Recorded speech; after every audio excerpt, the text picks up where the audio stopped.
नमस्ते दोस्तों, आज मैं आपको गणित के इंपॉर्टेंट सवाल कराऊंगा। तो चलिए स्टार्ट करते हैं। पहला सवाल है, 25 लीटर के मिश्रण में दूध और पानी का अनुपात 4:1 है। दूध और पानी, इनका अनुपात है 4:1। ठीक है। आपके पास टोटल योग है मिश्रण का 25।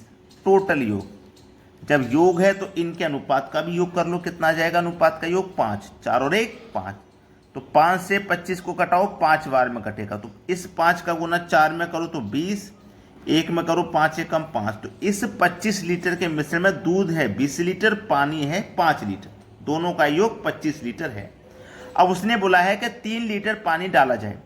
तो पानी पहले से 5 है, इसमें हम 3 लीटर डाल देंगे तो ये 8 हो जाएगा। तो इसका हमें अनुपात बताना है। तो हमारे पास दूध है 20, ठीक है, अनुपात है। पानी कितना हो गया? 8 हो गया। इसका अनुपात बताना है। तो सबसे पहले कटा लीजिए, 4 पंजे 20, 4 दूनी 8।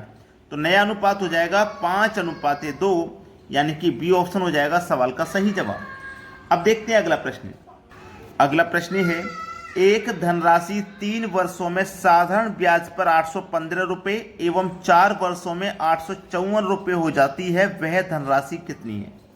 देखो, 3 वर्ष में राशि कितनी है भैया? 815 है, और 4 वर्ष में है 854। तो देखो, 3 से 4 होने में 1 वर्ष हम बढ़ गए, और 1 वर्ष में हमारी राशि कितनी बढ़ गई? 15 से 54 हो गई। तो कितनी राशि बढ़ गई भैया 15 से 54 होने में? तो इस 14 में से 5 जाएगा 9, और 5 4 में से 1 जाएगा 3, 39 रुपया बढ़ गई। यानी कि 1 साल में 39 रुपया ब्याज बढ़ रहा है। 1 साल में कितना बढ़ रहा है भैया? 39। ठीक है। तो हमारे पास राशि 3 वर्षों में हुई थी 815। तो इस 815 में 3 वर्ष का ब्याज शामिल है ना। तो देखो, 3 वर्ष का ब्याज, 1 साल का ब्याज 39, तो 3 वर्ष का कितना हो जाएगा? 3 से मल्टीप्लाई कर लो, पता लग जाएगा। 3 निम 27 का 7 हासिल लगे 2, 3 तिया 9 और 2 11, 117 रुपये हो गए ब्याज के, जो कि हमारे 815 में शामिल है। तो हम 815 में से जो ब्याज के 117 है उसे घटा देंगे तो हमारे पास धनराशि बचेगी। ठीक है।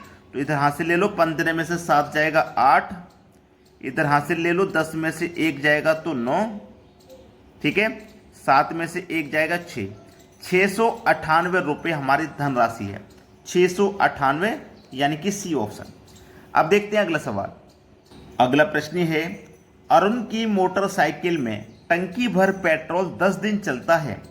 यदि वह प्रतिदिन 25% अधिक उपयोग शुरू कर देता है तो टंकी भर पेट्रोल कितने दिन चलेगा?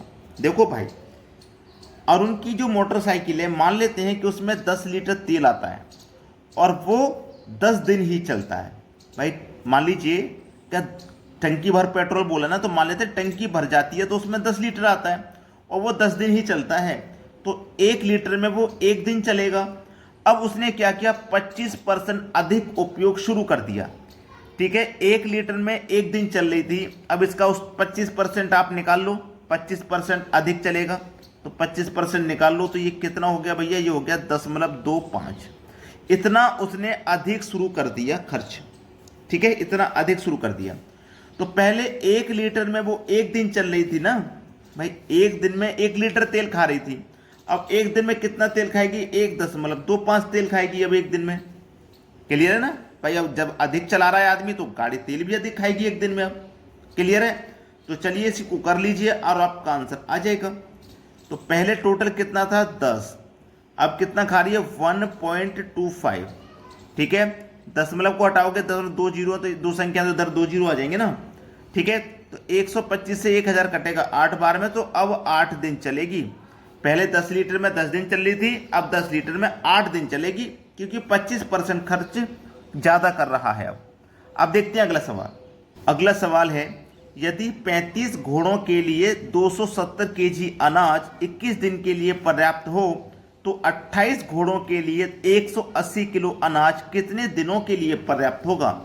टाइम एंड वर्क का ये सवाल एक फॉर्मूले से होगा, M1 और D1 बटे में W1 बराबर M2 D2 बटे में W2। M की वैल्यू पहले वाली वैल्यू 35 है, D की वैल्यू दिन 21 दिन है, W की वैल्यू वर्क है 270, अनाज 270। बाद में कितना 28 दिन कितने नहीं पता, कितने दिनों के लिए पर्याप्त होगा D2 तो हमें निकालना है। वर्क है 180 किलो अनाज। अब इसको कटा लेते हैं और आंसर आ जाएगा। देखो जीरो से मैं यहाँ जीरो कटा लूंगा, बराबर में जब संख्या कटाते हैं तो नीचे से नीचे ऊपर से ऊपर कटती हैं, ठीक है।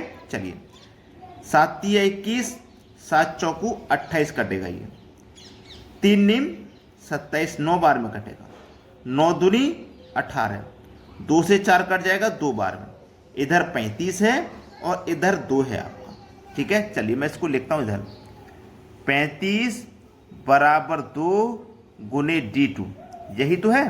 अब 2 से कटाइए 35 को, तो कितनी बार में कटेगा, 2 से कटेगा 17.5 बार में, तो 17.5 को आप इस तरीके से लिखोगे तो D2 की वैल्यू आ गई 17.5 दिन, और ये दिया गया 17.5 सी ऑप्शन में, ये हो जाएगा सवाल का सही आंसर। अब देखेंगे अगला प्रश्न।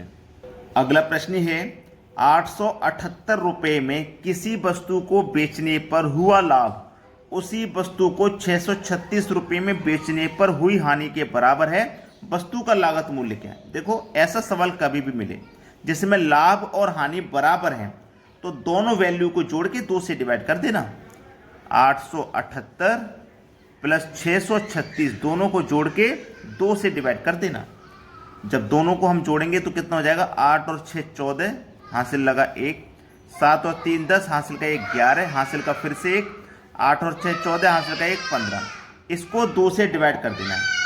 2 सत्ते 14, 1 बचेगा 11, 2 पंजे 10, 1 बचेगा 14, 2 सत्ते 14, 757, ये आपका आंसर होगा 757, यानी कि डी ऑप्शन।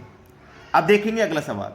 अगला सवाल है 5% के साधारण ब्याज पर 4 वर्षों के लिए कर्ज दी गई किसी राशि 6% साधारण ब्याज पर 4 वर्षों के लिए दिए गए 500 रुपये कर्ज के बराबर राशि होगी।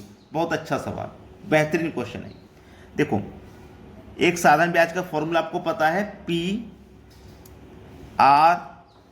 P/100, यही तो होता है। आप कहोगे सर ये तो SI के बराबर होता है, चलिए SI के बराबर ही ले लेते हैं, ठीक है। बराबर इधर भी लिखूंगा फिर मैं SI बराबर P/100। अब देखो यहां पे सीधा सीधा SI से SI कट जाएगा, बराबर में संख्या आमने सामने कट जाती है तो ये कट गया, इसीलिए मैं पहले नहीं लिख रहा था लेकिन लिख दिया ताकि आपको कंफ्यूजन ना हो। प्रिंसिपल कितना नहीं पता तो उसकी जगह हम P ऐसे ही रहने देंगे। रेट है हमारा 5% का और टाइम है हमारा 4 वर्ष का, बटे में कितना भैया 100। इधर आ जाइए, प्रिंसिपल यहां पे तो दिया गया 500, यहां पे तो वैल्यू दी गई है 500, रेट कितना दिया गया यहाँ 6 का, और टाइम कितना दिया गया भैया, टाइम यहाँ पे भी 4 वर्ष का है, और बटे में कितना 100। तो 100 से तो 100 ये कट ही जाएगा, और 4 से ये 4 भी कट जाएगा, 5 से कटाओ ये 100 बार में, इधर क्या बचा P बराबर 100 का गुना 6 से करो 600। तो कितना है भैया राशि 600 रुपये, पहले ही ऑप्शन में दिया गया है, ये आपके सवाल का हो जाएगा सही जवाब। तो सभी बच्चे इस वीडियो को लाइक करें और शेयर करें, ठीक है दोस्तों, धन्यवाद।